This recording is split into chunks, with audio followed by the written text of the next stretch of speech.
ಕಂಪ್ಲಿ ಪುರಸಭೆ ವ್ಯಾಪ್ತಿಯಲ್ಲಿ ಬರುವ ದೇವಸಮುದ್ರ ಗ್ರಾಮವೊಂದರಲ್ಲಿ ಸರ್ಕಾರಿ ಹಿರಿಯ ಪ್ರಾಥಮಿಕ ಶಾಲೆ ಕನ್ನಡ ಮತ್ತು ಆಂಗ್ಲ ಮಾಧ್ಯಮ ಶಾಲೆಯಲ್ಲಿ ಆಪ್ತ ವಿದ್ಯಾರ್ಥಿನಿಯ ಮೇಲೆ ಅತಿಥಿ ಶಿಕ್ಷಕ ಲೈಂಗಿಕ ಕಿರುಕುಳ ಮತ್ತು ದೌರ್ಜನ್ಯ ಎಸಗಿರುವ ಘಟನೆ ಕಂಪ್ಲಿ ತಾಲೂಕಿನ ಗ್ರಾಮವೊಂದರಲ್ಲಿ ತಡವಾಗಿ ಬೆಳಕಿಗೆ ಬಂದಿದೆ. ಮಾನವ ಕುಲ ತಲೆ ತಗ್ಗಿಸುವಂತ ಈ ದುರ್ಘಟನೆ ಇದಾಗಿದೆ. ಕಂಪ್ಲಿ ಪೊಲೀಸ್ ಠಾಣೆಯಲ್ಲಿ ಪ್ರಕರಣ ದಾಖಲಾಗಿ 11 ವರ್ಷದ ಆಪ್ತ ವಿದ್ಯಾರ್ಥಿನಿಯ ಮೇಲೆ ಅತಿಥಿ ಶಿಕ್ಷಕ ಜಡಿಯಪ್ಪ ಲೈಂಗಿಕ ಕಿರುಕುಳ ಮತ್ತು ದೌರ್ಜನ್ಯ ಎಸಗಿದ್ದಾನೆ.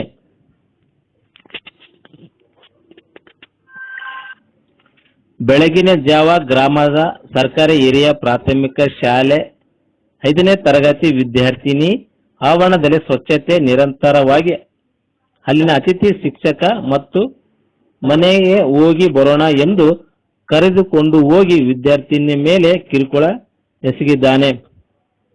1 ವಾರದವರೆಗೆ ಶಾಲೆಗೆ ಬಂದಿರುವ ಕಾರಣ ವಿದ್ಯಾರ್ಥಿನಿ ಘಟನೆ ನಡೆದಿದೆ. ಸಂಜೆ ತಮ್ಮ ಮನೆಯಲ್ಲಿದ್ದಾಗ ಪೋಷಕರು ವಿದ್ಯಾರ್ಥಿನಿಗೆ ನಾಳೆ ಅಂದರೆ ಸೋಮವಾರ ಶಾಲೆಗೆ ಹೋಗಬೇಕು ಅಮ್ಮ ಅಂತ ಹೇಳಿ ಪಾಲಕರು ವಿದ್ಯಾರ್ಥಿನಿಗೆ ಒತ್ತಾಯಿಸಿದ್ದಾರೆ. ಅಳುತ್ತಾ ಪೋಷಕರ ಮುಂದೆ ಕರಾಳ ಸತ್ಯವನ್ನ ಎಳೆಯಾಗಿ ಬಿಚ್ಚಿಟ್ಟಿದ್ದಾಳೆ. ಈ ಘಟನೆ ತಿಳಿದು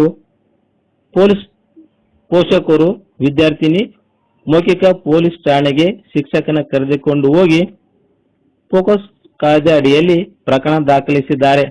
ಗ್ರಾಮದಲ್ಲಿ ಈಗ ಉದ್ವಿಗ್ನ ವಾತಾವರಣ ಸೃಷ್ಟಿಯಾಗಿದೆ.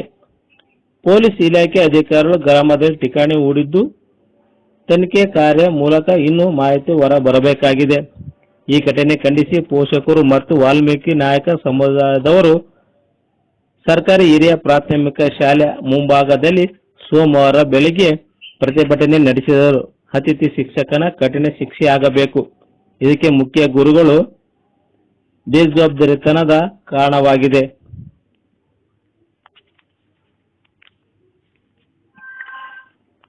ಅಖಿಲ ಕರ್ನಾಟಕ ನಾಯಕ ಮಹಾಸಭಾ ತಾಲೂಕು ಅಧ್ಯಕ್ಷ ನೀರ್ಗಂಟಿ ವೀರೇಶ್ ಮಾತನಾಡಿ, ಮಾನವ ಕುಲ ತಲೆ ತಗ್ಗಿಸುವಂತ ಘಟನೆಯಾಗಿದೆ. ನಿರ್ಭಯ ಮತ್ತು ನಿರ್ಭೀತಿಯಿಂದ ಮಕ್ಕಳಿಗೆ ಶಾಲೆಗೆ ಹೋಗಬೇಕಾದರೆ ಇಂಥವರ ಕಠಿಣ ಶಿಕ್ಷೆ ಆಗಬೇಕು. ಮಹಿಳಾ ಮತ್ತು ಮಕ್ಕಳ ಆಯೋಗ ಸ್ವಯಂ ಪ್ರೇರಿತವಾಗಿ ಕೇಸನ್ನು ದಾಖಲಿಸಿಕೊಂಡು ಶಿಕ್ಷೆ ಉನ್ನತ ಮಟ್ಟದಲ್ಲಿ ತನಿಖೆ ಆಗಬೇಕು ಅಂತೇಳಿ ನಮ್ಮ ಸಿಬಿಎಸ್ ಪ್ರತಿನಿಧಿಯೊಂದಿಗೆ ತಾಲೂಕಾ ವಾಲ್ಮೀಕಿ ಸಮಾಜ ಅಧ್ಯಕ್ಷರಾದ ವೀರೇಶ್ ಅವರು ಮಾತನಾಡಿದರು.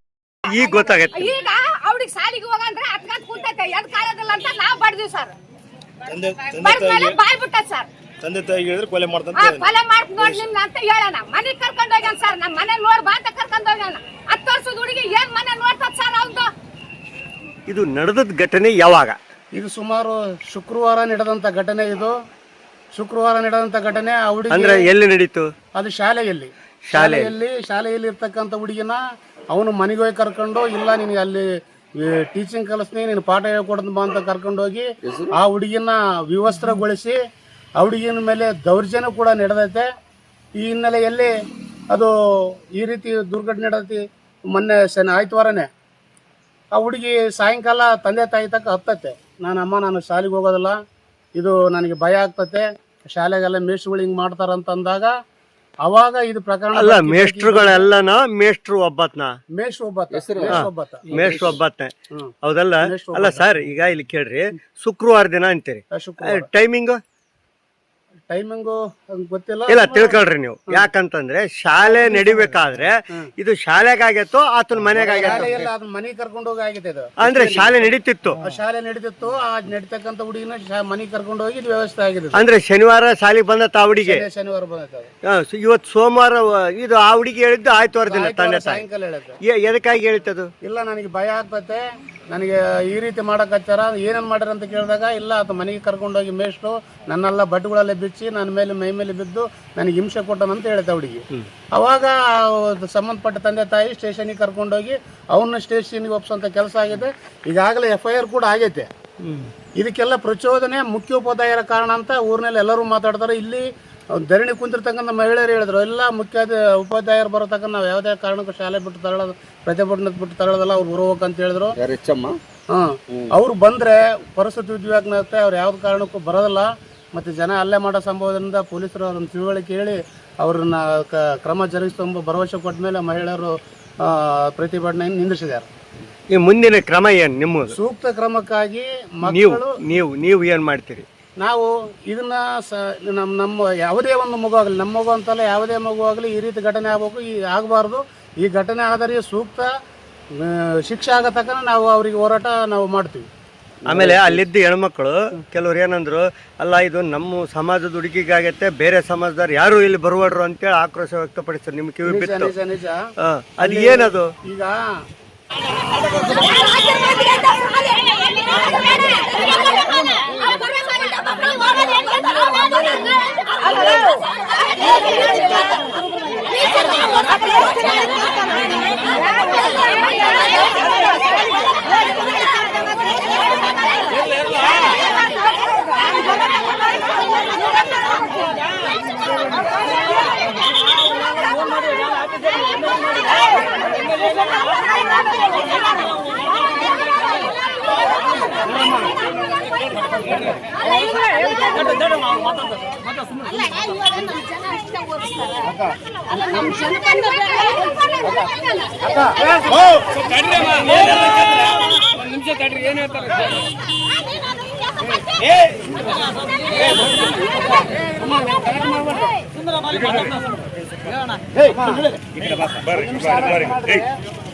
ವಿಚಾರ ಇಂಥವ್ರಿಗೆ ಯಾರು ಸಪೋರ್ಟ್ ಮಾಡೋದಿಲ್ಲ. ನಾವು ಹೇಳತಕ್ಕ ಕೇಳಿದ್ರಿ, ಮುಂದೇನು FIR ಆಗ್ಬೇಕಲ್ಲ, ನಿನ್ನೆ ಆಗೈತೆ, ಕೇಸ್ ಆಗೈತೆ. ಇದಕ್ಕೆ ಸಂಬಂಧಪಟ್ಟಲ್ಲ HM ಇರಲಿ, ಇನ್ನೊಬ್ರು ಹೆಡ್ ಮೇಸ್ಟರ್ ಇರಲಿ, ಇನ್ನೊಬ್ರು ಯಾರೇ ಇರಲಿ, ಅವ್ರಿಗೆ ಸೂಕ್ತ ಶಿಕ್ಷೆ ಆಗ್ತದೆ. ಇದ್ರಾಗ ಯಾರು ನಿನ್ನೆ ಸ್ಟೇಷನಿಗೆ ಕರ್ಕೊಂಡು ಹೋದ ತಕ್ಷಣನೇ ಸಾಹೇಬರು FIR ಮಾಡಿ ಹೋಗ್ಬಿಟ್ರು, ಲೇಟ್ ಮಾಡಿಲ್ಲ. ಅವ್ರು ಏನು ನಮಗೆ ಸಹಕಾರ ಕೊಡ್ತಾರೆ, ಅವ್ರಿಗೆ ನಾವು ಸಹಕಾರ ಕೊಡಬೇಕು. ಇಲ್ಲೇನೋ ಸ್ವಲ್ಪ ಸಮಸ್ಯೆ ಆದರೆ ಮತ್ತೆ ಪರಿಸ್ಥಿತಿ ಬೇರೆ ಬೇರೆ ಆಗ್ತಾವೆ.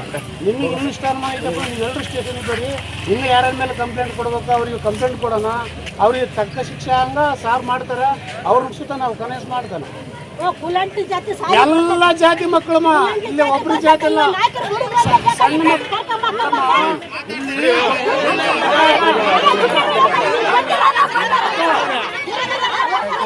ಸೂಕ್ತವಾಗಿ ಕೂಡಲೇ ಪ್ರಕರಣ ಅವ್ರನ್ನ ಶಿಕ್ಷೆಗೆ ಒಳಪಡಿಸಬೇಕು, ಸೇವೆಯಿಂದ ಅಮಾನತು ಮಾಡಬೇಕು ಅನ್ನೋದು ಒಂದು. ಆಮೇಲೆ ಈ ಒಂದು ತನಿಖೆಗೆ ಸಂಬಂಧಪಟ್ಟಂಗೆ ಉನ್ನತ ಮಟ್ಟದ ತನಿಖೆ ನಡೆಸಿ ತಪ್ಪಿತಸ್ಥರು ಯಾರೇ ಇದ್ರೂ ಕೂಡ ಅವನು ಹೇಳ್ತಾನಂತೆ, ಅವನು ಗೌರವ ಶಿಕ್ಷಕ, ಇದು ನನ್ನೊಬ್ಬನೇ ಹಿಡ್ಕೊಂಡ್ರಲ್ಲ, ನಾನೊಬ್ಬನೇ ಮಾಡಿಲ್ಲ, ಇದರಿಂದ ಭಾಳ ಜನ ಮಾಡ್ಯಾರ ಅಂತ ಹೇಳ್ತಾರೆ ಅನ್ಬೇಕಾದ್ರೆ ಇದು ಎಷ್ಟು ಆಳವಾಗಿ ಈ ಶಾಲೆಯಲ್ಲಿ ಶಿಕ್ಷಣ ವ್ಯವಸ್ಥೆಯಲ್ಲಿ ಬೇರೂರಿದೆ ಅನ್ನೋದು ಸ್ಪಷ್ಟವಾಗಿ ಗೊತ್ತಾಗ್ತದೆ. ಈ ಪ್ರಕರಣದಿಂದ ಯಾರೇ ಇರಲಿ, ಯಾರೇ ಪ್ರಭಾವಿಗಳಿದ್ರು ಕೂಡ ಮಕ್ಕಳು ನಿರ್ಭೀತಿಯಿಂದ, ಯಾಕಂದರೆ ಇಂದಿನ ಮಕ್ಕಳೇ ಮುಂದಿನ ಭವಿಷ್ಯದ ಪ್ರಜೆಗಳು. ಈ ಹಿನ್ನೆಲೆಯಲ್ಲಿ ಮಕ್ಕಳಿಗೆ ಒಂದು ಉನ್ನತವಾದ ಉದ್ಯೋಗ, ಪ್ರತಿಯೊಂದು ಒಂದು ಸಮಾಜಕ್ಕೆ ಬದಲಾವಣೆ ಯಾಕಂದರೆ ಶಿಕ್ಷಣ ಆಗತ್ತೆ. ಈ ಶಿಕ್ಷಣ ವ್ಯವಸ್ಥೆಯಲ್ಲಿ ಈ ರೀತಿ ಆಗಿದೆಪ್ಪ ಅಂತ ಹೇಳಿದ್ರೆ ಇದು ಮಾನವ ಕುಲ ತೆಗೆಸುವಂಥ ವಿಚಾರ. ಈ ಕೂಡಲೇ ಈ ಒಂದು ವಿಶೇಷವಾಗಿ ಮಹಿಳಾ ಆಯೋಗಕ್ಕೂ ಕೂಡ, ಮಹಿಳಾ ಮಕ್ಕಳ ಆಯೋಗಕ್ಕೂ ಕೂಡ ಮನವಿ ಮಾಡ್ತಾ ಇದ್ದೀನಿ. ಈ ಸ್ವಯಂ ಪ್ರೇರಿತವಾಗಿ ದೂರು ದಾಖಲಿಸಿಕೊಂಡು ಈ ಒಂದು ವ್ಯವಸ್ಥೆಯ ವಿರುದ್ಧ ಯಾರು ಇದು ಪಿತೂರಿ ಮಾಡ್ತಾರೆ ಅವ್ರನ್ನೆಲ್ಲ ತನಿಖೆಗೆ ಒಳಪಡಿಸಿ ಅವರಿಗೆ ಶಿಕ್ಷೆ ಕೊಡುವಂಥ ಕೆಲಸ ಆಗಬೇಕು. ಮಕ್ಕಳಲ್ಲಿ ನಿರ್ಭೀತಿಯಿಂದ ಒಂದು ಶಾಲೆಗೆ ಹೋಗುವಂಥ ವಾತಾವರಣ ನಿರ್ಮಾಣ ಆಗಬೇಕಂತ ಸಂಬಂಧಪಟ್ಟ ಅಧಿಕಾರಿಗಳಿಗೆ ಮತ್ತು ನಮ್ಮ ಎಲ್ಲ ಇದಕ್ಕೆ ಮೂಲ ಕಾರಣಕರ್ತರಾಗ್ತಕ್ಕಂಥ ಎಲ್ಲರಿಗೂ ಶಿಕ್ಷೆ ಆಗಬೇಕಂತ ಈ ಮೂಲಕಲ್ಲಿ ಸರ್ಕಾರಕ್ಕೆ ಮತ್ತು ಸಂಬಂಧಪಟ್ಟ ಅಧಿಕಾರಿಗಳಿಗೆ ಮನವಿ ಮಾಡ್ತಾರೆ. ಇವತ್ತು ದೇವಸಮುದ್ರ ಗ್ರಾಮದಲ್ಲಿ ಒಂದು 10 ರಿಂದ 11 ವರ್ಷ ಇರ್ತಕ್ಕಂಥ ಹುಡುಗಿ ಮೇಲೆ ಇವು ಗೆಸ್ಟ್ ಟೀಚರ್ ಅಂದರೆ ಗೌರವ ಶಿಕ್ಷಕರವರು ಅಮಾನುಷ್ಯವಾಗಿ ನಡೆದು ಆ ಹುಡುಗಿ ಮೇಲೆ ದೌರ್ಜನ್ಯ ನಡೆದ ಪ್ರಕರಣ ಈಗ ಒಂದು 2-3 ವರ್ಷದ ಬೆಳಕಿಗೆ ಬಂದಿದೆ. ಇದು ನಿನ್ನೆ ಆಯ್ತವಾರ ಇರೋದ್ರಿಂದ ಆ ಹುಡುಗಿ ಶಾಲೆಗೆ ಹೋಗೋಕೆ ಭಯ ಪಟ್ಟತ್ತೆ. ಎದಕ್ಕೆ ಭಯ ಆಗ್ತದಂತ ಮನೆಯವರೆಲ್ಲರೂ ವಿಚಾರ ಮಾಡಿದಾಗ ಇದ್ದಿದ್ದಂಥ ನಿಜಾಂಶಗಳನ್ನು ಅವ್ರ ತಂದೆ ತಾಯಿಗೆ ತಿಳಿಸಿದಾಗ ಆ ಹುಡುಗಿ ಜೊತೆಗೆ ಅದು ಏನು ಟಾರ್ಚರ್ ಏನು ಕೊಟ್ಟಿದ್ನೆಲ್ಲ ಆತನ ಸ್ಟೇಷನ್ಗೆ ಕರ್ಕೊಂಡು ಹೋಗುವಂಥ ವ್ಯವಸ್ಥೆ ನಡೆದೈತೆ. ಆಮೇಲೆ FIR ಕೂಡ ಆತನ ಮೇಲೆ ಆಗಿದೆ. ಇಲ್ಲಿ ಪ್ರಮುಖವಾಗಿ ಮೂಲ ಕಾರಣ ಏನಪ್ಪ ಅಂತ ಹೇಳಿದ್ರೆ ಅಲ್ಲೆಲ್ಲ ಊರಿನಲ್ಲಿ ಮಾತಾಡಿದಂಗೆ ಶಾಲೆಯ ಮುಖ್ಯೋಪಾಧ್ಯಾಯರು ಇದಕ್ಕೆ ನೇರ ಹೊಣೆ ಅಂತ ಹೇಳ್ತಾ ಇದ್ದಾರೆ. ಇವತ್ತು ಒಂದು ಸರ್ಕಾರಿ ಶಾಲೆಯಲ್ಲಿ ಹುಡುಗರು ಹೋಗ್ತಾರಪ್ಪ ಅಂತ ಹೇಳಿದ್ರೆ ಬಡ ಮಕ್ಕಳೇ ಓದ್ತಾ ಇದ್ದಾರೆ. ಈಗ ಬಡ ಮಕ್ಕಳ ಮೇಲೆ ಈ ರೀತಿ ದೌರ್ಜನ್ಯ ನಡೆದರೆ ಮುಂದೆ ನಮ್ಗೆ ಹೆಂಗಪ್ಪ ನಾವು ಶಾಲೆಗೆ ಕಳಿಸೋ ಎಂಬ ಆತಂಕ ಪೋಷಕರಲ್ಲಿದಾಗಿದೆ. ಇದು ವ್ಯವಸ್ಥೆ ಯಾವ ರೀತಿ ಬಂದತ್ತಂತಂದರೆ ಮುಂದೆ ಮಾನವ ಕುಲವೇ ಒಂದು ತಲೆ ತಗ್ಸುವಂಥ ವಿಚಾರ. ಏನಪ್ಪ ಅಂತ ಹೇಳಿದ್ರೆ ಈ ಒಂದು ಸಮಾಜ ಬದಲಾವಣೆ ಆಗ್ಬೇಕಂದ್ರೆ ಶಿಕ್ಷಣ ಅಗತ್ಯ ಎಂಬ ನಿಟ್ಟಿನಲ್ಲಿ ಪ್ರತಿಯೊಂದು ಮನೆಯಲ್ಲಿ ಚಿಕ್ಕ ಮಕ್ಕಳು ಶಾಲೆಗೆ ಹೋಗ್ತಾ ಇದ್ದಾರೆ. ಆದ ಶಾಲೆಯಲ್ಲೇ ಇಂಥ ಘಟನೆಗಳು ನಡೆದರೆ ನಿಜಕ್ಕೂ ಈ ಒಂದು ಸಮಾಜದಲ್ಲಿ ಆಘಾತಕಾರಿ ಬೆಳವಣಿಗೆ. ಈ ಒಂದು ಬೆಳವಣಿಗೆ ನೋಡಿದರೆ ಭಾಳ ದುರದೃಷ್ಟಕರ ಅನಿಸುತ್ತೆ. ಈ ಒಂದು ಕ್ಷೇತ್ರ ಶಿಕ್ಷಣಾಧಿಕಾರಿಗಳು ಈ ಕೂಡಲೇ ಮುಖ್ಯೋಪಾಧ್ಯಾಯರನ್ನ ಸೇವೆಯಿಂದ ಅಮಾನತು ಮಾಡೋದಲ್ಲ, ಅವರ ಸೇವೆಯಿಂದನೇ ವಜಾ ಮಾಡಬೇಕು. ಯಾಕಪ್ಪ ಅಂತ ಹೇಳಿದ್ರೆ ಇದು ಒಂದು ಎಲ್ಲ ಶಾಲೆಯಲ್ಲಿ ಎಲ್ಲ ಓದ್ತಕ್ಕಂಥ ಮಕ್ಕಳಿಗೆ ಒಂದು ನಿರ್ಭೀತಿಯಿಂದ ಶಾಲೆಗೆ ಹೋಗ್ಬೇಕಂದ್ರೆ ಇಂಥ ಘಟನೆಗಳು ಬರ್ತಾರೆ.